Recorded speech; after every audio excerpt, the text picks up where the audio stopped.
Hello everyone and welcome back to my channel. तो कुछ और अमेजिंग सी टिप्स मैं आप लोगों के लिए लेकर आ चुकी हूँ। आई होप इन्हें भी आप पसंद करेंगे और जो भी ट्रिक आपको पसंद आए मुझे कमेंट करके जरूर बताइएगा। और वीडियो थोड़ा भी अच्छा लगे तो वीडियो को एक लाइक और अगर चैनल पर नए हैं तो चैनल को सब्सक्राइब करना बिल्कुल मत भूलिएगा।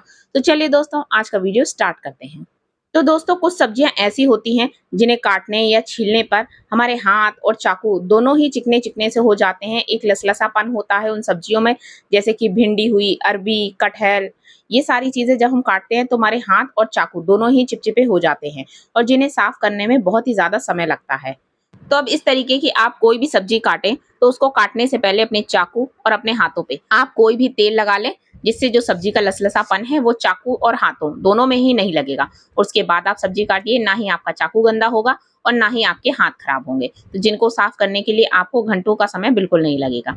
तो दोस्तों आई होप आपको ये ट्रिक पसंद आई हो। तो चलिए अपनी दूसरी ट्रिक भी देख लेते हैं। तो दोस्तों इस ट्रिक से तो बहुत बड़ी प्रॉब्लम सॉल्व होने वाली है। अक्सर जब भी हम लोगों को सैलेड के लिए खीरा काटना होता है तो हम खीरे को पहले आगे की तरफ से काटते हैं, फिर घंटों तक उसको घिसते हैं कि उसका जहर निकल जाए।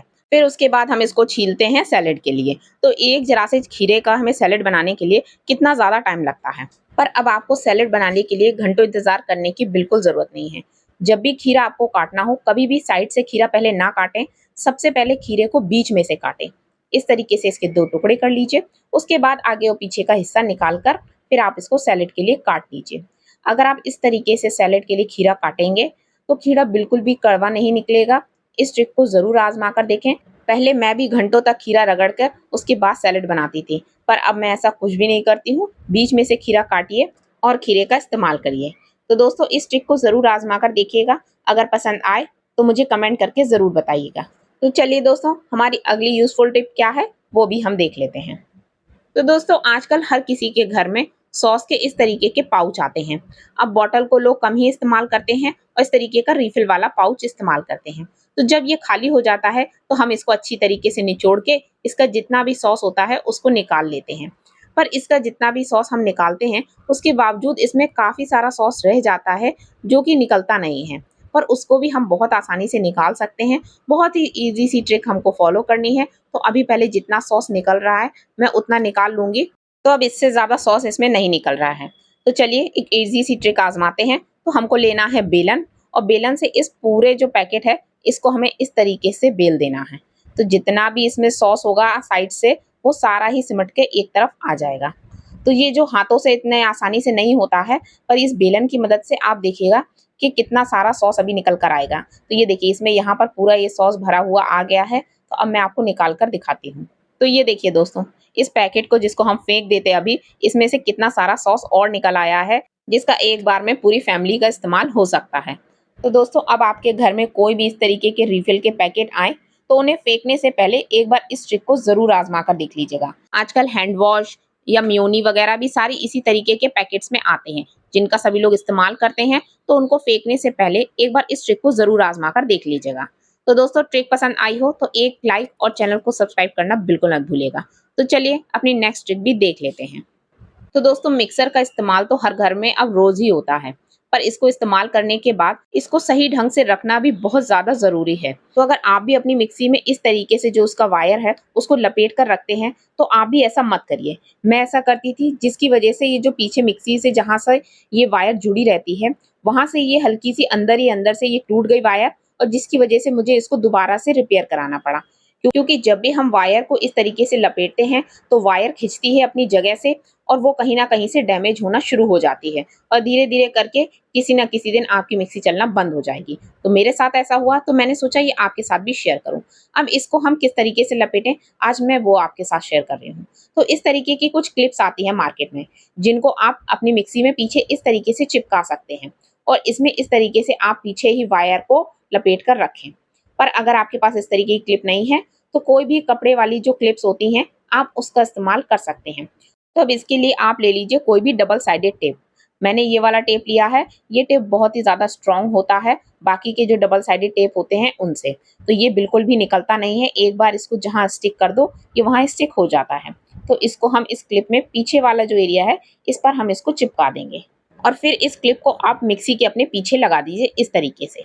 कुछ मिक्सी ऐसी होती हैं जिनमें पीछे ही वायर लपेटने के लिए स्पेस अलग से दिया रहता है। पर अगर आपकी मिक्सी में इस तरीके का कोई स्पेस नहीं है तो आप इस तरीके से क्लिप लगाकर और आप वायर को अपने लपेट सकते हैं, जिससे कि जो वायर है वो जहाँ से कनेक्ट है वो अगर उससे जितना पास रहेगी आपकी वायर डैमेज होने से उतना ही बचेगी।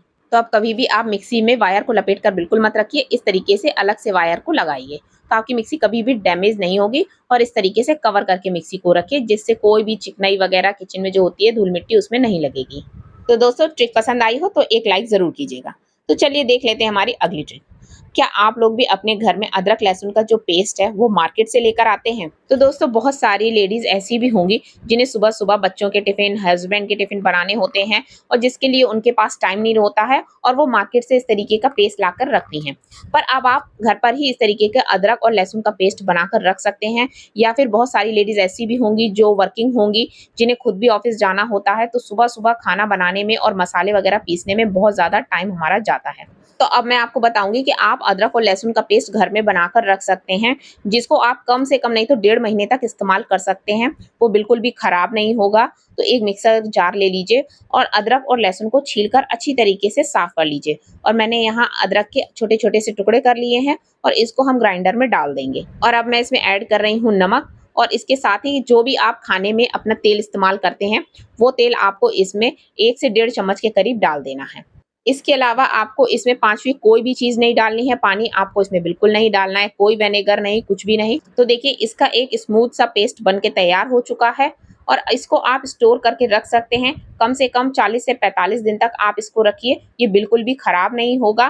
तो इसको स्टोर करने के लिए आप कोई भी एक कांच का कंटेनर ले लीजिए। इसको कांच के अलावा और किसी में भी मत रखिएगा वरना ये खराब हो सकता है। तो 40 से 45 दिन तक आप इसको कांच के कंटेनर में भर के फ्रिज में स्टोर करके रख सकते हैं। तो दोस्तों आई होप आपको ये ट्रिक पसंद आई हो। तो चलिए दोस्तों अगली ट्रिक देख लेते हैं। तो क्या आप लोगों के साथ भी ऐसा होता है कि आप लोग भी दूध के जो पतीला होता है, भगोनी होती है, उसी में चाय बना लेते हैं? तो मैं अक्सर ऐसे ही करती हूँ, जब भी थोड़ा बहुत दूध बचता है तो उसी बर्तन में मैं चाय बना देती हूँ। तो आज मैंने इसमें चाय बनाई जिसकी वजह से ये थोड़ा सा जल गया। अक्सर ऐसा ही होता है, अगर आप दूध के बर्तन में चाय बनाएंगे तो बर्तन हमारा थोड़ा सा जल जाएगा। बिना तार वाले जूने के तो साफ होगा नहीं, पर अगर आपके पास तार वाला जूना नहीं है और इस तरीके से कोई बर्तन जल गया है तो आप उसको कैसे साफ करेंगे? तो आज मैं आपको एक बहुत ही इजी सी ट्रिक बता रही हूँ। अगर आपके साथ भी कभी ऐसा हो जाए तो आप इस तरीके से जले हुए बर्तनों को साफ कर सकते हैं बहुत ही आसानी से। तो आपको सबसे पहले तो आप बर्तन को अच्छी तरीके से गीला कर लीजिए और इसके बाद आप इस बर्तन में डाल दीजिए थोड़ी सी चीनी। और इसके बाद जिस भी स्पंज का आप इस्तेमाल कर रहे हैं आप उससे इसको अच्छी तरीके से रगड़कर साफ कीजिए। ये बहुत ही आसानी से साफ हो जाएगा क्योंकि जो चीनी हमने डाली है वो एक स्क्रबर का काम करेगी। तो देखिए जरा ही रगड़ने पर ये कितनी ही जल्दी सारी चीजें छूट रही हैं। तो जो चीनी होती है वो दरदरी होती है। तो अगर कोई भी जला हुआ बर्तन है और अगर आपके पास तार वाला जूना नहीं है तो ऐसे में आप इस तरीके से चीनी डालकर जले हुए बर्तन को साफ कर सकते हैं। तो ऐसा आपको इमरजेंसी में ही करना है, हमेशा अपने जले हुए बर्तनों को चीनी से साफ नहीं करना है। तो दोस्तों अगर आज का वीडियो आपको थोड़ा भी यूजफुल लगा है तो वीडियो को एक लाइक, और अगर चैनल पर नए हैं तो चैनल को सब्सक्राइब करना बिल्कुल मत भूलिएगा। और आज की कौन सी ट्रिक आपको सबसे ज्यादा अच्छी लगी है मुझे कमेंट करके जरूर बताइएगा। तो चलिए दोस्तों फिर से मिलते हैं, तब तक के लिए bye bye and take care.